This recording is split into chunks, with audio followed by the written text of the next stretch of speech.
about resilience and Yeah. developing resilience. If you can touch on developing resilience and tips regarding that. For families or for patients?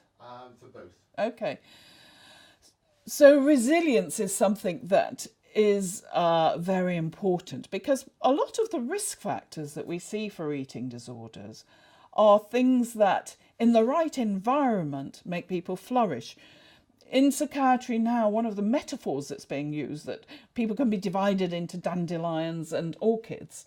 So some people have traits that make them rather like orchids, and in a difficult circumstance they don't do as well, but in a good environment they really flourish.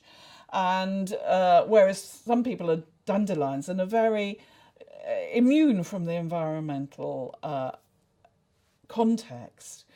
And so what we think that probably some people with an eating disorder have more of the orchid temperament, that they will flourish in the right environment. And we certainly see this after recovery, where individuals have what we call post-traumatic growth and do great things.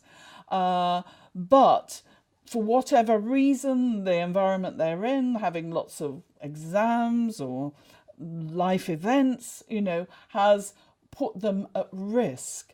And so what we need to do is help them through that tough time to get them more resilient to the environment.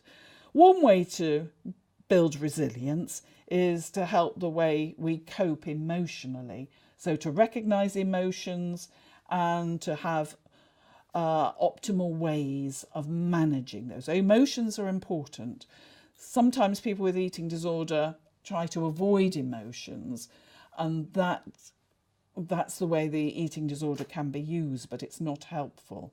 So teaching ways of recognising emotions, using other people as support, and ways to manage emotions is a really important way of building resilience. And we find that if families are able to help do this, or therapists are able to encourage talk about emotions in therapy, that gives some of the best outcome.